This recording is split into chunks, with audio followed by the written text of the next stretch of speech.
कार्तिक मास महत्तम तीसरा अध्याय। पानी की उत्पत्ति की कथा। सत्यभामा बोली, आप सभी काल में व्यापक और सभी काल आपके आगे समान हैं। फिर यह कार्तिक मास ही सब मासों में श्रेष्ठ क्यों है? सब तिथियों में एकादशी और सब मासों में कार्तिक मास को ही आप अपना प्रिय क्यों बतलाते हैं? इसका कारण कहिए। भगवान श्री कृष्ण बोले, हे प्रिय सत्यभामा, तुमने मुझसे बहुत अच्छी बात पूछी है। सुनो, मैं तुमको इसका कारण बतलाता हूँ, ध्यान से सुनो। इसी प्रकार एक बार महाराज बेन के पुत्र राजा पृथु ने प्रश्न के उत्तर में देव ऋषि नारद से प्रश्न किया था और नारद जी ने उसे कार्तिक मास की महिमा बतलाई थी। राजा पृथु के प्रश्न के उत्तर में देव ऋषि नारद जी ने कहा था, हे राजन, एक समय शंख नामक एक राक्षस बड़ा बलवान और अत्याचारी था। उसने अपने अत्याचारों से तीनों लोकों को कंपायमान करके रखा था। उस शंखासुर ने स्वर्ग में रहने वाले देवताओं को जीतकर इंद्र आदि 10 लोकपालों के अधिकारों को छीन लिया। उससे डर कर सभी देवता सुमेरु पर्वत की गुफाओं में कुटुंबियों के साथ बहुत दिनों तक छिपे रहे। वे सुमेरु पर्वत की गुफाओं में निश्चित होकर रहने लगे। उधर जब शंख को पता चला कि देवता आनंद से सुमेरु पर्वत में रहने लगे हैं, तो उसने सोचा कि ऐसी कोई दिव्य शक्ति जरूर है जिसके कारण अपना अधिकार छीन जाने पर भी देवता बलवान होते हैं। यह सोचते सोचते वह इस परिणाम पर पहुंचा कि वह सब वेद मंत्रों के बल से ही बलवान हो रहे हैं। अगर इनसे वेद छीन लिए जाएं, तो वह अपने आप निर्मल हो जाएंगे।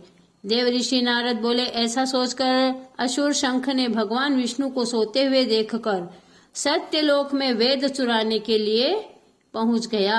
उसको आता देखकर भगवान विष्णु ने उसकी नियत जानकर उसके डर के मारे बीज मंत्रों के साथ समुद्र के जल में छुप गए।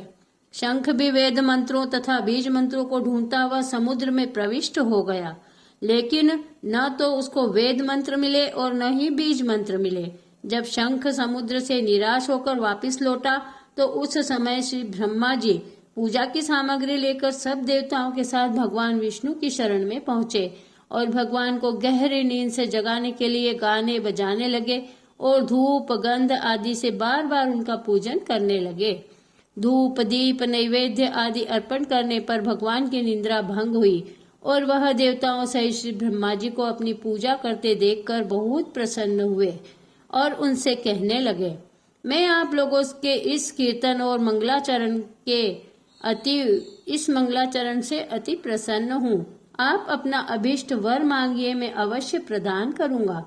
जो मनुष्य अश्विन शुक्ल की एकादशी से देवोत्थानी एकादशी तक ब्रह्म मुहूर्त में उठकर मेरी पूजा अर्चना करेंगे, वह तुम्हारी तरह मेरे प्रसन्न होने के कारण सुख को प्राप्त करेंगे। यह जो पाद्य अर्घ्य आचमन और जल आदि सामग्री आप लोगों ने मेरे लिए लाए हैं, वह अनंत गुणों वाली होकर आपका कल्याण करेगी। शंख जो वेद चुरा कर ले गया है, सब के सब समुद्र में ही हैं। मैं उस शंकासुर को मार कर ले आता हूँ। आज से मंत्र बीज और वेदों के साथ चारों वेद प्रतिवर्ष कार्तिक मास में जल में विश्राम किया करेंगे। अब मैं मत्स्य का रूप धारण करके समुद्र में जाता हूँ और आप लोग भी ऋषि महर्षियों को साथ लेकर मेरे साथ चलें। जो कार्तिक मास में प्रहर रात्रि पहले स्नान करते हैं, वे निश्चय ही अक्षय फल को पाते हैं। वह अज्ञात में अमृत स्नान का फल प्राप्त करते हैं। हे देवेंद्र, जो कार्तिक मास में व्रत करते हैं, उन्हें सब प्रकार से धन पुत्र पुत्री आदि देते रहना, उन्हें सब आपत्तियों से बचाते रहना। हे धनपति कुबेर, मेरी आज्ञा अनुसार तुम उनका धन धान्य बढ़ाते रहना, क्योंकि इस प्रकार का आचरण करने वाला प्राणी मेरा रूप धारण करके जीवन मुक्त हो जाता है। जन्म से लेकर मरण पर्यंत जिसने विधि पूर्वक यह उत्तम व्रत कर लिया है, वह आप लोगों का भी पूजनीय है। आप लोगों ने मुझे कार्तिक शुक्ल एकादशी तिथि को जगाया है, इसलिए यह एकादशी मान्य है और मुझको बड़ी प्रिय है। हे देवताओं, यह दोनों व्रत नियम पूर्वक करने से प्राणी में मेरे समीप पहुंचते हैं। इन व्रतों के करने से जो फल मिलता है, वह अन्य व्रतों से बिल्कुल नहीं मिलता है। इसलिए हर मनुष्य को सुखी और निरोग रहने के लिए कार्तिक महात्म और एकादशी कथा सुनते हुए उपयुक्त नियमों का पालन करते हुए कार्तिक स्नान अवश्य करना चाहिए। कार्तिक मास महात्म का तीसरा अध्याय यहीं समाप्त होता है।